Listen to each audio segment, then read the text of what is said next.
할렐루야. 오늘은 다윗 언약 시리즈 세 번째입니다. 이 밤에도 말씀을 통하여 하나님의 말씀, 하나님의 은혜가 여러분의 영혼의 햇빛처럼 임하시기를 바랍니다. 광명하게 임하시기를 바랍니다. 은혜의 광채, 그리고 언약의 광채가 여러분의 삶을 환하게 비추시기를 축원합니다. 여러분, 우리가 언약을 받는 거, 하나님의 약속을 붙잡고 기도하고 나가는 거 얼마나 중요한지 몰라요? 여러분, 오늘 이 밤에도 은혜 가운데 비전을 보시기를 바랍니다. 주의 언약을 붙잡으시기를 바랍니다. 약속주를 붙잡고 여러분 승리하시기를 바랍니다. 그래서 여러분들이 오늘의 21세기의 다윗이 되시기를 바라고, 오늘의 다윗이 되시기를 축원합니다. 그러기 원하는 사람, 내 영혼의 햇빛이니, 할렐루야. 내 영혼의 햇빛이니 이 세상 어떤 빛, 이 빛도 빛, 할렐루야. 주의 영광 빛나는 내게 비춰주시옵소서. 그 밝은 얼굴 배울 나의 영혼, 내 영혼에 노래 있어요. 내 영혼에 노래 있으니 주 찬양합니다. 주 귀 기울이시사 다 듣고 계시네. 주의 영광 빛나는 내게 비춰주시옵소서. 그 밝은 얼굴 배우 나의 영혼 기쁘다. 말씀으로 인하여 여러분 영혼이 기쁘시기를 바랍니다. 우리의 내면이 그냥 환하시기를 바랍니다.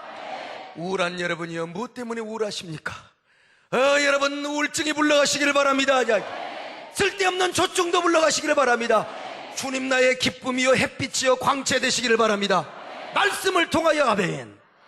자, 다윗 언약은 어떤 배경 속에서 시작이 되었느냐? 어떤 배경 속에서? 첫째로 그것은 이스라엘의 최전성기요, 다윗 왕의 축복의 절정기 위에서 임했던 언약입니다. 이 점에서 다윗 언약의 의미가 커요. 아브라함의 언약은 아직은 하나님의 축복이 현실적으로 임한 게 아니요, 아들이 없어요, 땅도 아직은 안 주었어요. 그런데 이미 주실 것을 전제로 하고 그 전제 위에서 하나님이 언약을 해줬다 이 말이요. 지금은 아브라함에게 아들이 없습니다. 아들을 준다는 전제 조건만 했어. 그리고 그 약속을 하신 겁니다. 어떻게 약속을 하셨습니까? 하나님께서 하늘의 별을 바라보거라, 네 후손이 이렇게 창대해질 것이다. 땅의 티끌을 바라보거라, 네 후손이 이렇게 많아질 것이다. 할렐루야. 이렇게 하나님이 약속을 하셨다 이 말이요. 그리고 가나안 땅은 아직도 아브라함이 밟기만 했지, 그리고 그 땅을 보기만 했지, 아직 자기 땅이 아니라 이 말이요. 그럼에도 불구하고 그 땅이 자기 후손이 될 것을 하나님이 약속해 주었다 이 말입니다. 여러분, 그러니까 정말 이 자기 땅이 될 것을 하나님이 먼 미래에 줄 것을 하나님이 약속하셨는데, 그런데 다윗은 어떻게 했느냐? 하나님이 다윗을 이미 높일 만큼 높여버렸어요. 아주 그냥 축복해줬어요. 이스라엘은 최절정기를 맞이했습니다. 그런 축복을 주셔놓고 하나님이 그 위에서 언약을 체결해 주었다 이 말입니다. 그러니까 다윗 언약의 의미가 커요. 그런데 그 약속은 뭐냐? 앞으로 더 내가 너를 크게 하리라, 더 너를 존귀하게 하리라. 지금도 존귀하지만 더 존귀하게 하리라. 너의 축복이 더 완전하리라, 영원하리라, 절대적일 것이다. 여러분, 다시 말하면 이 다윗 언약은 최절정기와 전성기에 체결해 주신 언약이란 말이에요. 그리고 그 언약은 지금보다 더 높고 지금보다 더 위대하고 완전하고 영원한 축복을 약속해 준 겁니다. 그런 의미에서 다윗의 언약이 참 위대하고 참 우리에게 의미가 커요. 그리고 그 언약은 자기 당대로만 끝나는 것이 아니라 자손들에게 임할 뿐만 아니라 자손들에게 전해지고, 그리고 그것은 현실로 끝나는 게 아니라 하나님 나라의 예표가 되었다 이 말입니다. 구속사의 도정 속에서 하나님 나라의 모형이 되고 예표가 되었으니 얼마나 이 영광스러운 언약이냐 이 말이죠. 참 절정 위에서 세워준 언약. 두 번째, 하나님을 향한 다윗의 간절한 열망 위에 임한 언약이었습니다. 다윗이 왕이 되자 다윗의 부하들이 다윗의 왕국을 백향목으로, 다윗의 그 궁궐이죠, 궁궐을 백향목으로 잘 지어줬어요. 당시 백향목 건물은 얼마나 으리으리하고 얼마나 휘황찬란한 건물인지 몰라. 옛날에 63빌딩 탁 세워졌을 때 그냥 황금 유리로 얼마나 멋있어요. 옛날에 백향목 건물이라고 하는 게 아주 그런 웅장한 의미를 주었다 이 말이에요. 그런데 이런 건물을 다윗이 짓고 싶어서 지은 것이 아니에요. 이 부하들이 지어줬다 이 말이죠. 왜 그러느냐? 왜 백향목으로 왕궁을 지어줬느냐? 다윗 왕의 영적 권위를 세워주기 위해서. 이 아주 훌륭한 부하들이죠. 다윗 왕의 영적인 그 위엄을 착 세워주기 위해서 그랬다 이 말이에요. 다윗 왕의 부하들은 얼마나 많은 세월을 따라다니면서 고생을 했는지 모릅니다. 온갖 서러움과 비참함을 다 겪었어요. 사울의 군사들에게 쫓겨다니면서요 얼마나 고생했는지 몰라요. 사실 사울은 궁궐이 없어요. 지금 집에서 다스렸어요. 백향목 의리의리한 휘황찬란한 궁궐이 없었습니다. 그런데 다윗이 왕이 되니까 부하들이 서러움에 복받쳤어. 얼마나 굶고 핍박하고 얼마나 박해를 받고 도망다녔는지 몰라. 그런데 자기 주군이 왕이 됐다 이거요. 야, 우리 주군이 왕이 됐네. 자, 그러면 우리의 주군이 왕이 되었으니까 왕궁을 의리의리하게 한번 지어보자.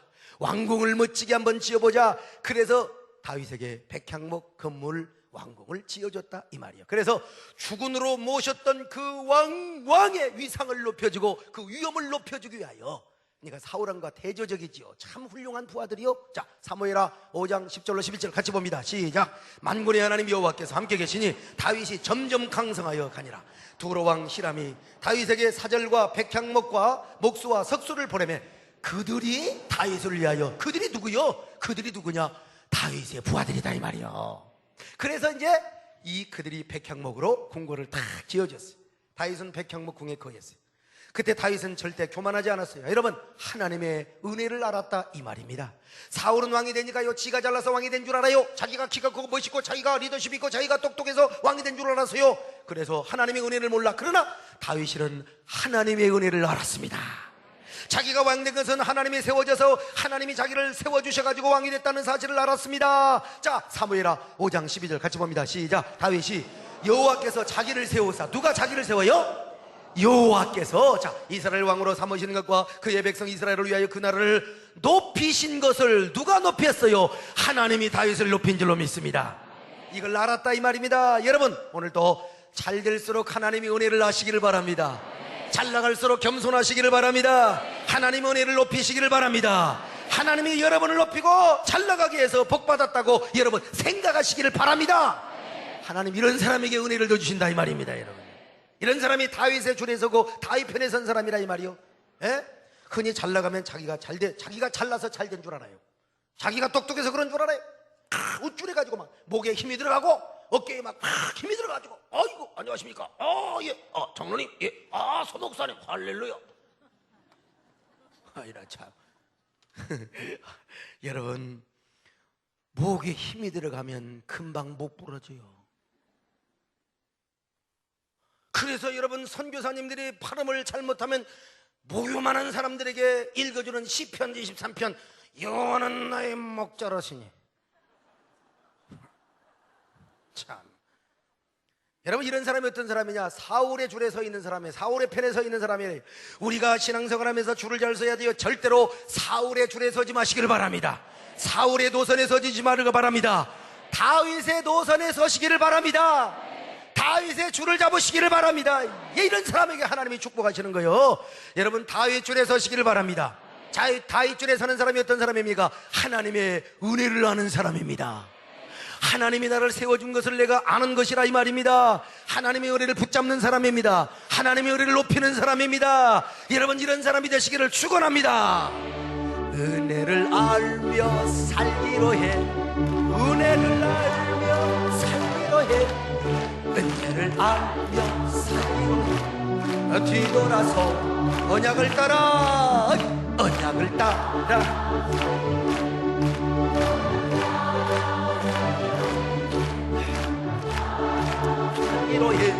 뒤돌아서지 않겠네. 그런데 다윗이가 탁 하나님의 은혜를 생각하면서, 다윗 백향목궁에 생각하면서, 백향목궁에 살면서 생각해 보니까 자기가 하나 해야 될 사명이 하나 딱 깨달았어요. 이게 뭐냐?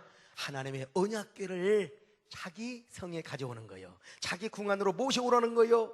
당시 하나님의 언약궤는 하나님의 이름 자체를 상징했어요.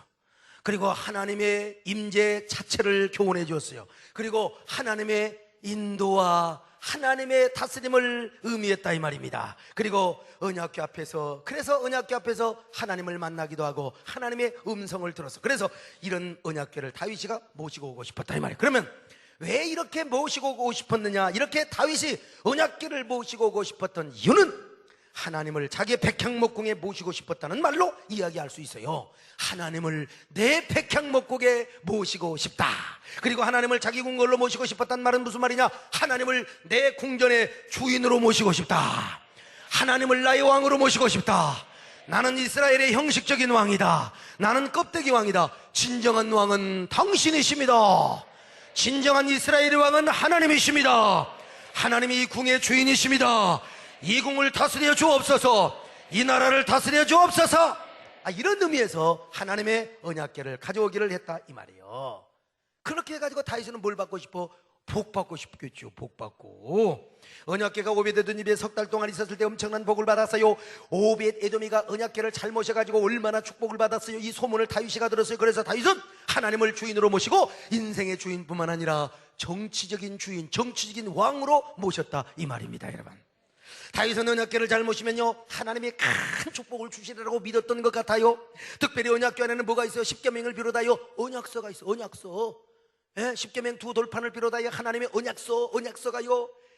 그뿐만 아니라 만나 항아리와 기적의 지팡이가 있었지 않습니까? 그러니까 하나님의 언약궤는 뭐요? 축복 자체를 의미하기도 해. 그래서 다윗은 오벳에돔 집에 있는 언약궤를 모시고 온 것이라 이 말이에요. 그렇기 때문에 다윗이가 언약궤를 모시고 오던 날 얼마나 기분이 째졌는지 몰라요. 언약궤를 모시고 오면서 6걸음 행할 때마다 번제와 화목제를 드렸어요. 언약궤를 비고 오면서 하나 둘 셋 넷 6걸음 행할 때마다 여러분 7걸음째에 번제와 화목제를 드렸다 이 말이요. 얼마나 좋았으면 그랬겠느냐 이 말이요. 자, 사무엘하 6장 13절 같이 봅니다. 시작. 여호와의 궤를 맨 사람들이 6걸음을 가매 다윗이 소와 살찐 송아지를 제사를 드리고 그랬어요. 그뿐만 아니라 얼마나 기뻐했는지 계집종과 신하들 앞에서 하체가 보일 정도로 여러분 춤을 추었어요. 하체가 보일 정도로. 자, 6장 14절 같이 봅니다. 시작. 다윗이 여호와 앞에서 힘을 다하여 춤을 추는데 그때에 다윗이 배 에봇을 입었더라. 배 에봇은 뭐냐? 한마디로 말해서 큰 책보가 있어.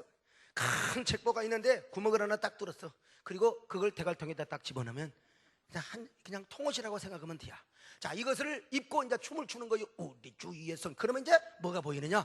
요즘 말로 말하면 빤스가 다 보인다 이거야 여러분. 여자분들이 스커트를 입고 막 괜히 자기가 무슨 뭐 아이스 하키 한다고 막 돌리고 막 그러면 다 보이는 것처럼 보인다 이거 여러분. 자, 그러니까 어떤 결과가 나타나느냐? 사무엘하 6장 20절 같이 봅니다. 시작. 다윗이 자기 가족에게 축복을 하러 돌아오며 사울의 딸 미갈이 나와서 다윗을 맞으며 이르되 이스라엘 왕이 오늘 어떻게 영화로우신지 방탕한 자가 염치 없이 자기 몸을 드러내는 것처럼 오늘 그의 신복의 계집종 눈앞에 몸을 드러내셨도다. 하체를 보였다 이 말입니다. 여러분 다윗이 얼마나 좋았으면요 하체가 보이도록 춤을 추었겠느냐 이 말이요. 이런 모습이 하나님의 눈에 보였다 이 말이요. 너무나 좋아서요. 다윗을 하나님이 축복을 하고 덮여주니까 다윗이가 교만하지 않았어요. 겸손했습니다. 하나님이 은혜를 알았어요. 내가 이렇게 된 것은 하나님 은혜라. 하나님의 축복입니다. 하나님 은혜로 되었다는 걸 알아서 그러니까 그는 하나님 앞에 정말로 주님을 사모하고 사랑하는 거예요. 더 하나님을 가까이 하는 거요. 더 하나님을 사모하는 거요. 로드십 신앙으로 하나님만을 주인으로 삼고 왕으로 모시고 섬기는 거요. 그래서 그는 최고의 축복이 하나님을 모시고 하나님과 함께하는 것이라고 생각했어요. 왕이 되는 것보다 중요한 것, 물질의 축복, 권세의 축복, 명예의 축복을 받는 것보다 중요한 게 뭐냐? 하나님이 자신과 함께하는 것을 축복으로 생각했다 이 말이에요. 하나님을 자신의 왕으로 삼고 하나님이 자신의 인생을요 다스리는 거, 이것이 진정한 축복으로 생각을 했다 이 말입니다. 그러니까 하나님의 언약궤를 모시고 올 때 얼마나 기분이 좋았겠느냐 이 말이요. 나를 통하여 이제 이스라엘이 하나님이 통치하신다, 하나님이 다스리신다, 하나님의 왕이 되어서 이스라엘을 나를 통하여 다스리신다 이 말이요. 그래서 그 하나님의 언약궤를 모시고 오는 것이 너무나 좋아서 6걸음 행할 때마다 번제와 화목제를 드리고, 그리고 그 언약궤가 하나님의 언약궤를 법궤 저 다윗성으로 모셔오는 그 순간, 이 다윗성의 대문 앞에서 큰 정문 앞에 있을 때 얼마나 기뻤으면 하체가 보일 정도로 춤을 추었겠느냐 이 말이요. 얼마나 좋았으며 이리 좋아도 너무나, 하여튼 모르겠어, 너무나 좋아. 어쩌면 좋을지 몰라. 너무나 좋다 이 말이요. 바로 이런 모습이 하나님 앞에 보여졌던 것입니다. 그리고 하나님이 이런 다윗의 모습을 보고 너무너무 기뻐하셨습니다.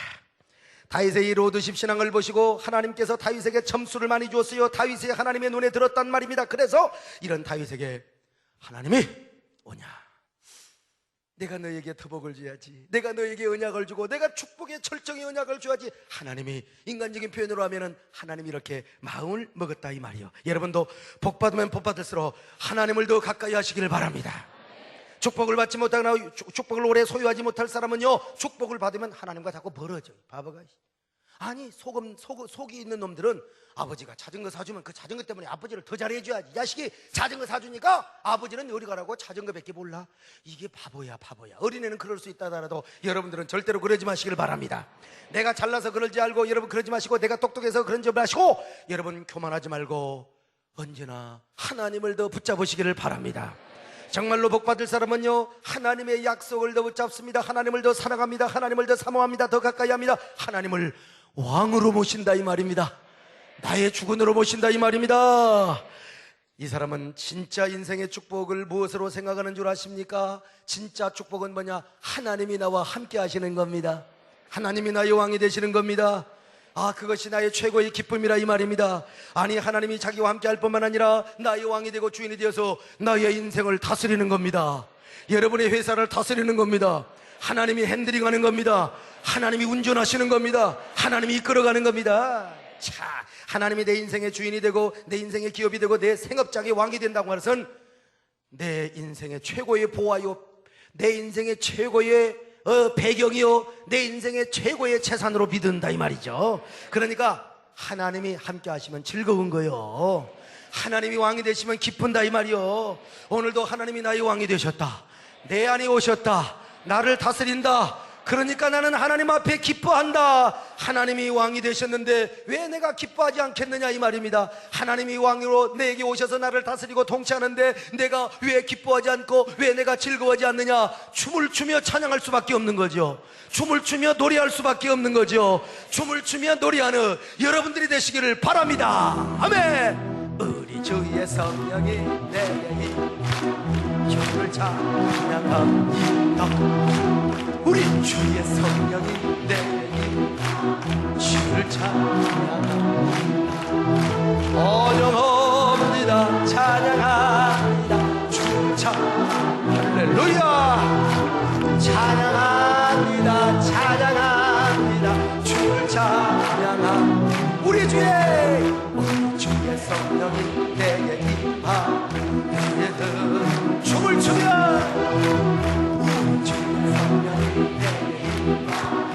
춤을 추며 찬양, 춤을 추면서 주를 찬양합니다.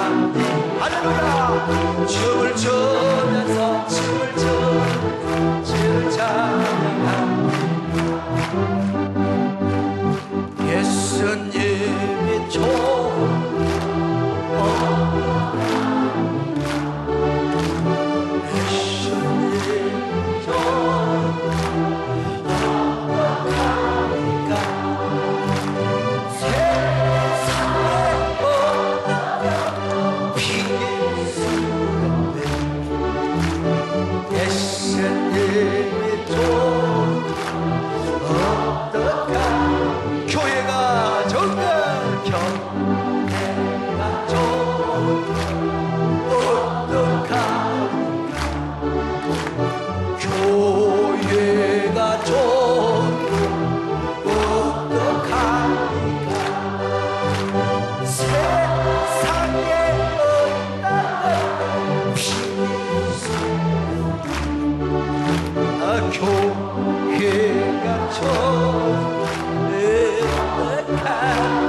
그래서 다윗이 이렇게 언약궤를 모셔다 놓았어요. 그리고 다윗은 하여간 시간만 나면 다윗이가 신앙이 아주 촉새 같아요.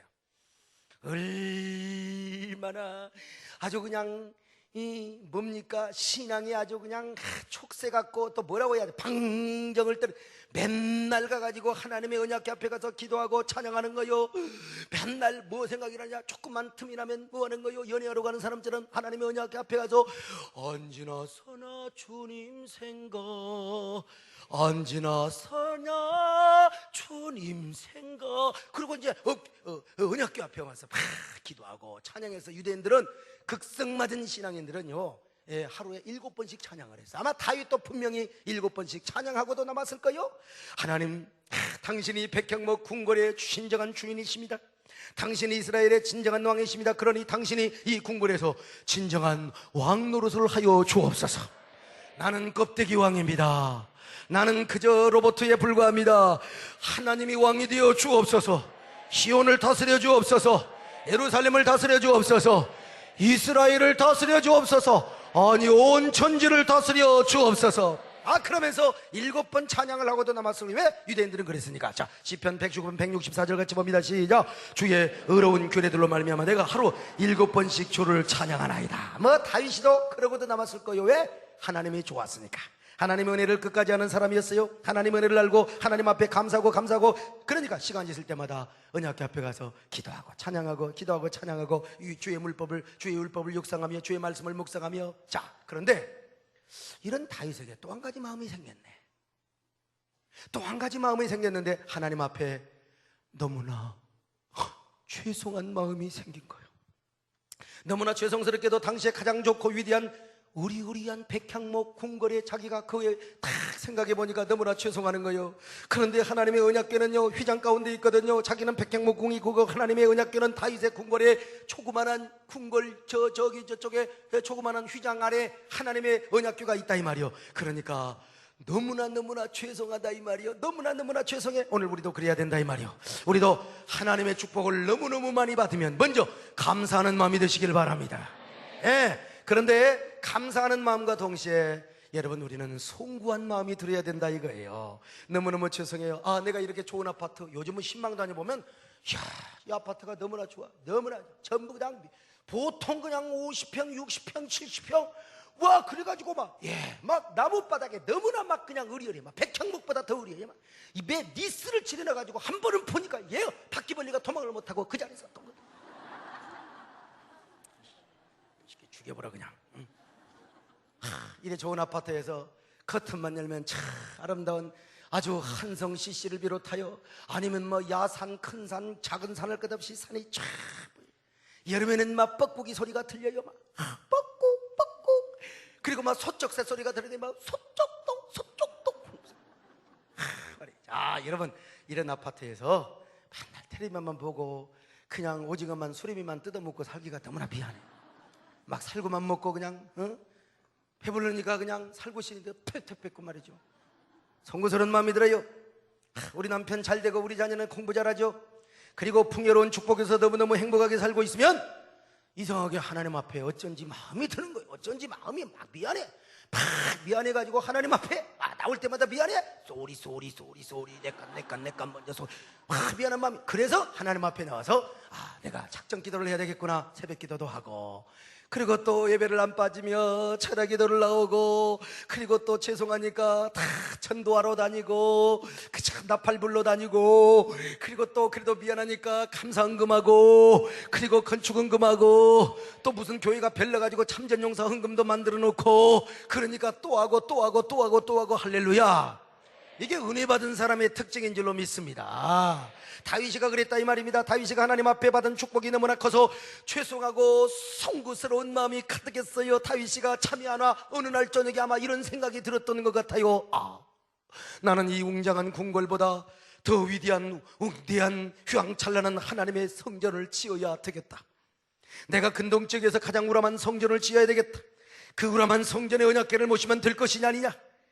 하나님 앞에 웅장하고 위대하고 화려한 성전을 지어놓고 그 성전에 하나님의 언약궤를 모시고 내가 그곳에 가서 찬양을 하며 하나님께 영광을 돌리면 우리 하나님이 얼마나 기뻐하시겠는가. 아마 그날 저녁에 다윗은 마음이 굉장히 설레었던 것 같아요. 그리고 저녁 내내 기도하고 찬송하고 설레이며 밤을 새우다가 하나님의 살아있는 종, 이 시대의 말씀의 선지자 나단 선지자를 딱 그냥 찾아간 거예요.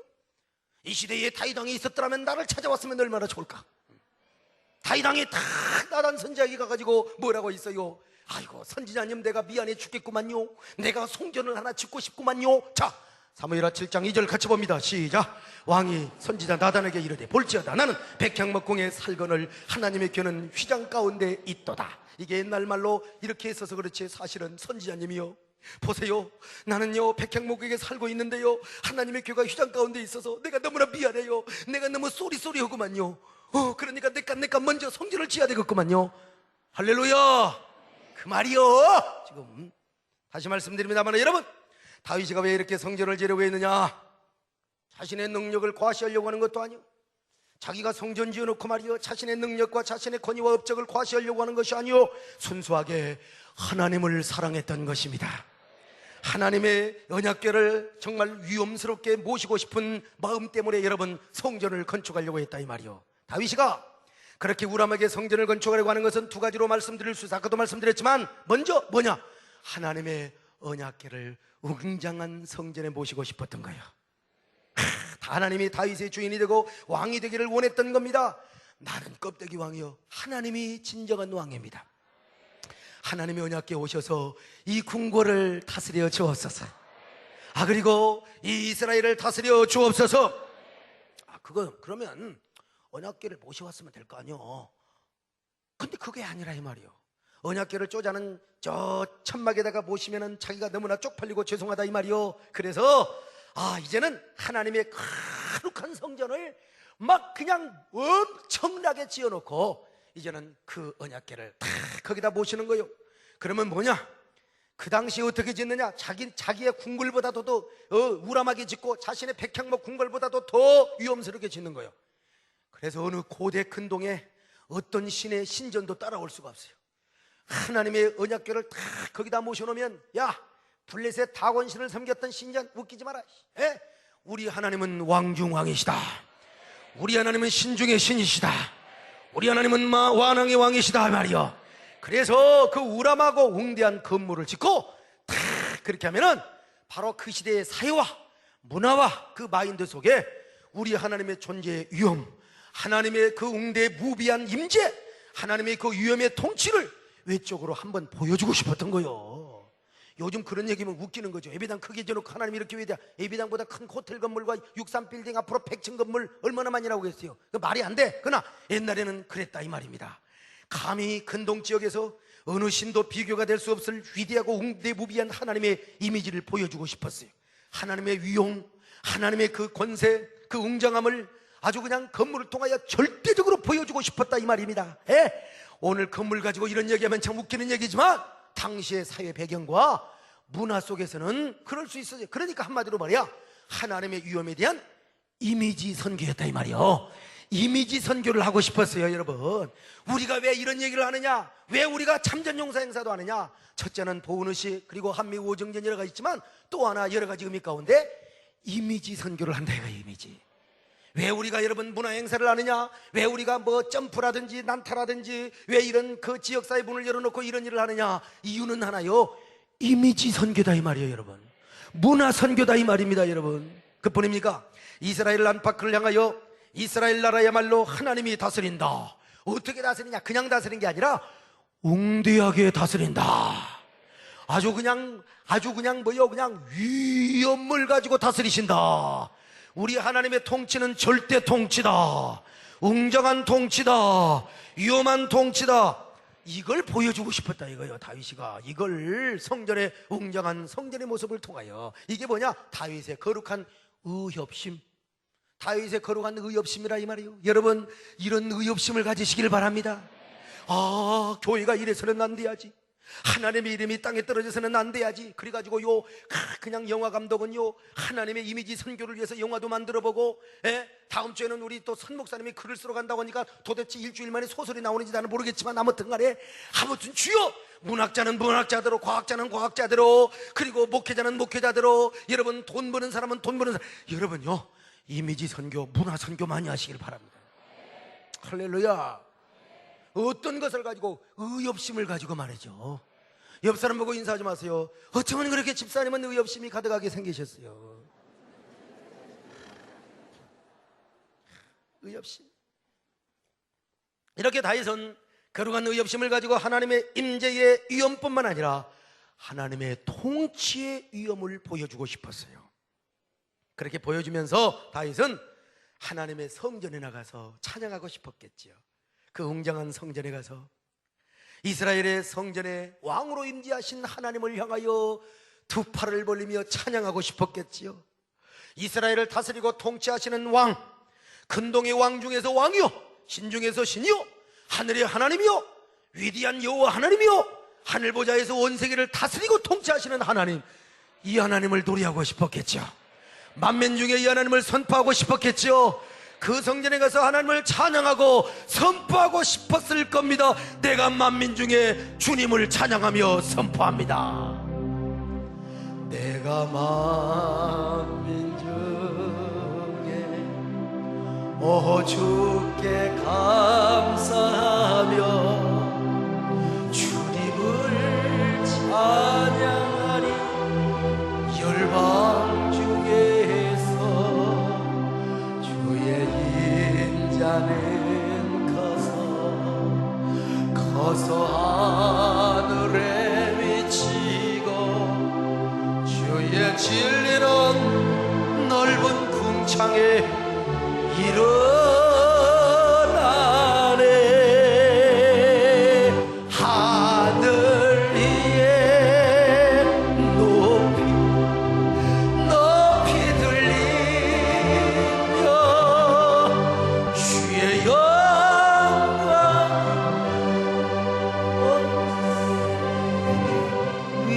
위에.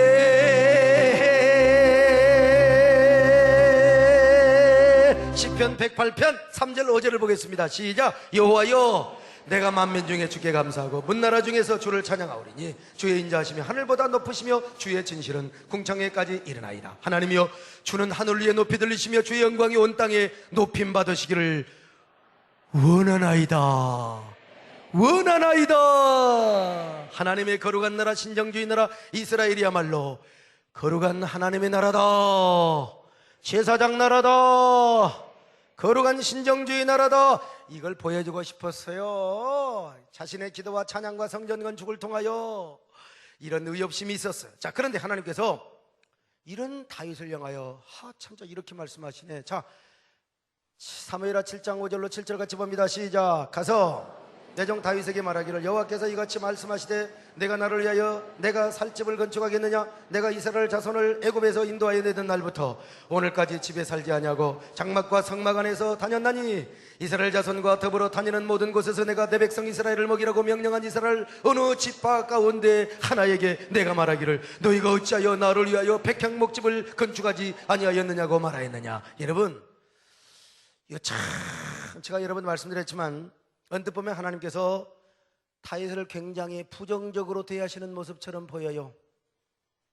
어떻게 하나님이 이렇게 말씀하시냐 이 말이에요. 직역하면 이런 소리입니다. 이런 소리입니다. 여러분, 다윗아, 내가 그 집을 지어주겠다고? 난 애굽에서 너희를 인도하던 날부터 지금까지 단 한 번도 성전에 개어본 적이 없어. 성전에 거해본 적이 없어. 다만 이 성막 저 성막으로 이 장막 저 장막으로 옮겨다니며 거해하실 뿐이요, 나는 어느 사사 어느 지파 어느 누구에게도 하나님의 성전을 지어달라고 말해본 적도 없어. 왜 너희 집만 백향목으로 우람하게 짓고 내 성전을 짓지 않느냐고 나는 책망을 해본 적도 없어. 그런데 네가 내 집을 지어준다고? 이 말이야 여러분. 그녀가 이 대목만 보면은 굉장히 다윗을 부정적으로 말씀하시는 것처럼 느낄 수가 있습니다. 하나님의 성전 건축에 대해서 굉장히 부정적으로. 얼마나 다윗이 무안했겠어요. 얼마나 쪽팔렸겠어요. 내가 예를 들어서 우리 지금 이제 졸려고 마음을 먹고 있는, 예를 들어서 주는 사람이 없네. 김문기 장로님한테 내가 딱 선물을 준 거야. 아가 선물을 주면 목사님 고맙습니다. 땡큐 내 것만 이거 이렇게. 그런데 목사님, 내가 언제 이거 선물 준다고 그랬어요? 언제 달라고 그랬어요? 얼마나 여러분 내가 무안하겠느냐 이 말입니다. 얼마나 참. 예? 그래서 많은 사람들이 이 말씀을 잘못 이해해가지고 하나님은 돌과 나무로 지은 성전을 기뻐하지 않는다. 많은 사람들이 착각을 해요. 많은 사람들이 실수를 여기세요. 많은 목회자들도 많은 신학자들도 많은 사람들이 하나님은 거기에 관심이 없었다고 그래요. 얼른 볼 때는 그렇게 보이지만 여러분, 그 말씀이 아닙니다. 여러분, 그러면 왜 다음과 같은 말씀이 나오냐 이 말이요. 8절 9절을 같이 봅니다. 시작. 그러므로 이제 내 종 다윗에게 이같이 말하라. 만군의 여호와께서 이와 같이 말씀하시기를 내가 너를 목장 곧 양을 따르는 데서 데려다가 내 백성 이스라엘의 주권자를 삼고 내가 가는 모든 곳에서 내가 너와 함께 있어 내 모든 원수를 내 앞에서 멸하였은즉 땅에서 위대한 자들의 이름같이 내 이름을 위대하게 만들어 주리라. 갑자기 8절에서 엉뚱한 얘기가 나와요. 하나님이요 갑자기 다윗을 기뻐해가지고 내가 내게 복을 주리라. 반드시 내가 너를 축복하리라. 반드시 내가 나를 축복하리로. 다윗아 내가 복을 준다. 하나님이 말씀하신다 이 말이요.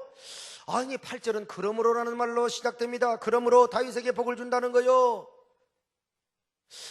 5절부터 7절까지는 하나님이 부정적인 얘기를 하는 말씀처럼 보였지만은 갑자기 8절이 와서 그러므로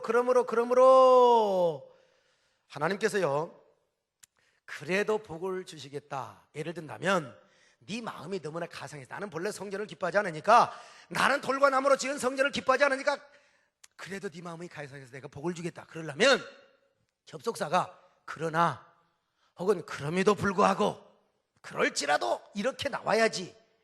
그래서 이렇게 말해야 되겠죠. 하나님이 그러나 내가 너를 복을 줄 거야. 그럼에도 불구하고 네 마음이 너무나 가상해서 내가 너를 복 줄 거야. 이렇게 이야기를 해야지. 그런데 8절에서 왜 그러므로라는 말이 나와요? 영어로는 나오되 이제부터 내가 복을 주리라 이거요. 그 말은 그 앞에 말씀이 절대로 부정적인 말씀이 아니라는 거예요. 이것을 스토리의 플롯이라고 하는 거예요. 이 플롯이 모순처럼 보이지만 그 속에서 엄청난 교훈, 진리의 말씀을 숨겨두고 있다 이 말입니다. 하나님의 의도와 깊은 뜻을 더 강력하게 나타낸다 이 말이요. 하나님의 뜻을 직설적으로 이야기는 빌빌 꼬아가지고 하나님의 진짜 마음, 우리 하나님의 진짜 마음을 우리 하나님이 보여주고 있다 이 말입니다. 여러분 이해되시면 아멘 하시길 바랍니다. 문장 구성의 스토리 플롯을 통하여 우리 하나님은 이런 말씀을 하고 있는 거예요. 이런 말씀, 내가 하나님의 마음을 다 보이는 거예요. 지금 성경을 보니까 첫째로 어떤 말씀을 하시느냐. 첫째로 하나님은 성전 건축을 너무나 기뻐하셨고 기다려 오셨다는 사실을 더 강력하게 말씀하고 싶었던 겁니다. 그냥 돌과 나무로 지으는 성전이 아니라 하나님의 위엄을 보여주고 하나님의 통치의 영광을 보여주는 아름다운 성전. 이걸 다윗이 하나님은 알고 있었다 이 말이요. 다윗의 하나님은 너무나 기뻐하셨지만 이걸 누구에게 부탁하지도 않았어요. 말해본 적도 없어요. 그러나 다윗은 하나님이 명령하지도 않았는데 하나님의 속마음을 알고 이걸 자기가 해주겠다는 거예요. 하나님이 그래서 너무나 세상에 하나님이 너무나 깜짝 놀란 거예요. 너무나. 근데 여러분 나도 소목사가 기대도 안 했어. 그랬는데 세상에 엄마 갖고 오는 거야. 내가 진짜 그럼 내가 그러는 거 어떻게 내 마음을 알고 여러분 하나님 마음을 아시길 바랍니다. 미련한 점성들이요 주의 종의 마음도 아시길 바랍니다. 그래가지고 다윗에게 하나님께서 이렇게 말씀하시고자 한 것 같아요. 다윗아 내가 성전을 참으로 기뻐한다는 말을 누구에게도 안 했는데 어떻게 넌 내 마음을 알았어? 난 너에게도 이 사실을 말하지도 않았는데 넌 어떻게 너는 나의 깊은 심정, 감정, 나의 원함을 어떻게 알 수 있었느냐 이 말이요. 내가 나의 기뻐하는 바를 알아채려고 성전을 짓겠다고 하니까 내 마음이 기쁘도다. 내 마음이 좋도다. 내가 나의 기뻐하는 바를 알아차리고 네가 나의 기뻐하는 말을 알아차리고 나를 왕으로 모시며 신정주의 나라를 이루기 위하여 성전을 짓겠다고 하니 내 마음이 기쁘도다. 내 마음이 흡족하도다. 할렐루야.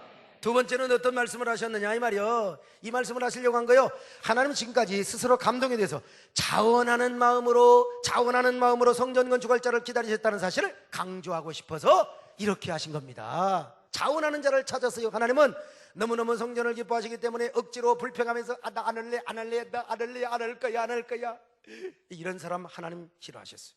그래서 하나님은 정말 감동이 되어서 자원하여 이 일을 행하기를 원하는 자를 찾고 계셨다 이 말이에요. 그 사람이 누구였느냐? 킹 다윗. 오늘 여러분이 되시기를 바랍니다. 그래서 하나님은 이렇게 말씀하신 거예요. 다윗아 나는 지금까지 어느 누구에도 한 번이라도 나의 거할 집을 지어달라고 하지 않았는데 네가 스스로 자원해서 내 집을 짓는다고. 와, 네가 마음이 감동을 받아가지고 내 성전을 짓는다고. 와, 얼마나 하나님이 네가 스스로 감동을 받아 내 집을 짓겠다는데 내 마음이 기특하다. 내 마음이 너무나 기쁘도다. 그 마음이 얼마나 아름다운지, 내 감동받은 마음이 얼마나 아름다운지, 얼마나 복된지. 감동받는 자가 아름답습니다. 자원하는 자가 아름답습니다. 자원하는 자가 되시기를 바랍니다. 감동받으시기를 바랍니다. 마지막 세 번째로요, 하나님이 뭘 얘기하려고 하셨느냐? 하나님 지금까지 진짜 복을 한번 주고 싶어서 정말 축복다운 축복, 그리고 그 축복을 자손대대로 물려줄 자를 찾고 기다려 오셨다는 것을 강조해서 말씀드리고 싶었던 겁니다. 그냥 축복을 주는 게 아니야. 역대에 걸쳐서 최고의 언약의 축복을 주고 싶었어. 축복을 그냥 주는 게 아니라 본때 있게 주고 싶었어요. 모델로 주고 싶었어요. 그냥 언약, 모델의 언약을 주고 싶었던 거예요. 그런데 그 하나님은 어떤 사람을 찾았느냐? 하나님의 마음을 알고, 하나님의 마음을 먼저 아는 거야. 하나님의 마음이 보여. 그리고 감동을 받는 거야. 그래서 내가 해야지. 내가 하나님 앞에 차원하고 싶은 마음이 들어가지고, 그리고 이제 내 정성을 주 예수께 바칩니다. 요런 사람을 찾는 거예요, 여러분. 사람. 그 사람이 누구였느냐? 진짜 야, 세상 말로 재수 좋게 다윗이가 걸린 거예요. 와, 재수 좋게 걸린 거예요. 주 안에서. 할렐루야. 주 안에서. 여러분, 세상에 어느 누구에게도 말하지도 않았고 그 뜻을 선뜻 비추어 주지도 않았는데 하나님은요, 말은 하지 않았어. 근데 그런 마음을 살짝 하나님 마음을 줬겠지요. 여러분, 우리도 뭐 음성으로 맨날 주면 얼마나 좋겠어. 꿈으로 맨날 보여주고 맨날 그냥 하나님 환상 보여주고 얼마나 좋겠어요. 그런데 하나님이 그런 마음을 살짝 주는 거야. 근데 못난 사람, 재수 없는 사람은 그것을 보이콧 해내가 하나님 나 싫어요. 싫다 싫어. 응답도 언약도 싫다 싫어. 응답도 언약도. 그러고 이제 가는 거야. 그런데 마음이 싹 스쳐가는 사람이요. 바람결에 스쳐가는 성령의 영감이요. 싹 스쳐가면 하나님 알았습니다. 주여, 내가 쓰임받기를 원합니다. 할렐루야. 하나님, 내가 다윗이 되기를 원합니다. 다윗은 그 스쳐가는 마음을 놓치지 않았어요. 그 마음을 확실하게 붙잡았어요. 그래서 역대에 복을 받은 자였기 때문에 복받을 마음을 절대로 놓치지 않았어요. 그래서 하나님은 다윗을 기다렸다는 듯이 이때 다윗에게 와서 너다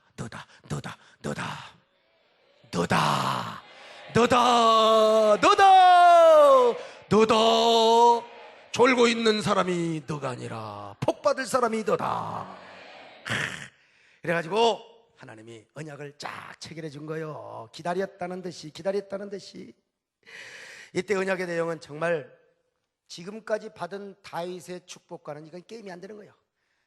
물론 지금도 다윗은 축복의 절정에 있어요. 이 사울과 볼 때는 이거 게임도 안 되는 거예요. 세발이 욱해요. 인간적으로 받을 수 있는 모든 축복을 다 받았어요. 그런데 이것으로 끝나는 게 아니요. 다윗의 언약은 이것으로 끝나는 게 아니요. 더 위대하고 깊고 완전하고 영원한 축복입니다. 이건 지금까지 받은 축복에다가 꽃배기 축복에다가 제곱승의 축복에다가 제곱 위에 축복에다가 영원한 축복에다가 변치 않는 축복에다가 빼앗기지 않는 축복에다가 완전한 축복입니다. 사랑하는 내 종아, 내가 너를 축복하되 본때 중에 본때로 축복하리라. 모델 중에 모델로 축복하리라. 내가 너를 인간으로서 높일 수 있는 만큼 높이고 존귀하게 할 수 있는 만큼 존귀하게 하리라. 그리고 이 축복을 자손대대로 물려줄 것이다. 그러니 너는 하나님 나라의 왕의 예표가 되고 네 나라는 하나님 나라의 모형으로 쓰임받는 귀한 복된 축복을 받거라. 내 나라의 번성과 영화가 내 나라의 그림자가 되게 할 것이며 너의 존귀함과 영광이 나의 존귀함과 영광을 나타나는데 쓰임을 받도록 하거라.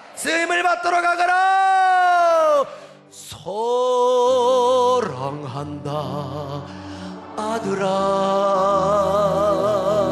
내가 너를 잘 아노라. 사랑한다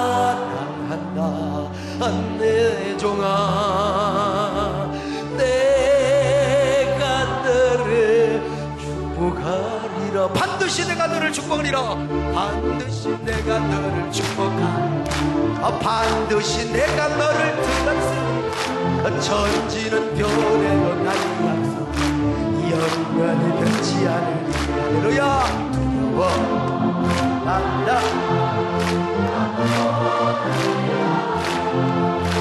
낙심하며 실망치만, 낙심하며 실망치만, 실망치 말로. 내 소원 이루는 손길로 내게 찬양하여라. 아멘. 내 소원 이루는 손길로 내게 영광 돌리리. 자, 다윗은 이렇게 언약을 받아. 왜 하나님은 이런 다윗에게 언약을 체결해 줬느냐? 복 받을수록 하나님을 사모하고 하나님과 함께 하심을 추구한 자요, 그리고 하나님을 왕으로 모시기를 원하는 자요. 로드십 신앙을 가지고 정말 하나님을 왕으로 모시며 신정주의적 삶을 살기를 원하는 사람이요. 그래서 다윗이가 그런 마음으로 언약궤를 모셔왔고, 그리고 성전을 건축하려고 했던 거예요. 이것이 이유라고 봐서는 안 돼. 하나님의 언약은 언제나 주권적입니다. 일방적입니다, 여러분. 그럼에도 불구하고 언약 받을 자의 그릇이 준비되어야 되는 거예요. 이거는 동기라고 말하기는 뭐하지만 언약의 배경이요, 이런 배경 속에서, 이런 백그라운드 속에서 하나님이 오셔가지고 다윗과 언약을 체결한 거예요. 오늘 우리도 마찬가지요. 하나님의 축복의 언약은 어떤 배경에서 오는 것이냐? 다윗의 마음을 가지고 오는 사람에게, 다윗의 마음을 가지고 있는 사람에게 오늘 이 밤에 다윗의 심정을 가지시기를 바랍니다. 그럴 때 우리에게도 자손 대대로 더 완전하고 더 깊고 더 영원한 다윗과 같은 언약이 우리에게 임한다, 이 말입니다. 그리고 그 축복은 반드시 성취됩니다. 그러므로 오늘 우리도 다윗의 마음을 가집시다. 다윗의 심장을 가집시다. 하나님 앞에 거룩한 의협심을 가집시다. 그리고 차원한 마음으로 헌신합시다. 그럴 때 여러분들에게 축복 위에, 여러분의 축복의 절정 위에 다윗과 같은 은혜의 언약이 임하게 될 겁니다. 위대한 축복의 약속이 여러분의 마음에, 그리고 여러분의 손에 잡히게 될 겁니다. 그러면 그 언약의 내용은 무엇이냐? 그 축복의 언약의 내용은 무엇이냐? 죽여주는 말씀입니다. 그런데 그것은 다음 시간에 한다 이거예요. 할렐루야. 다음을 기대하시라.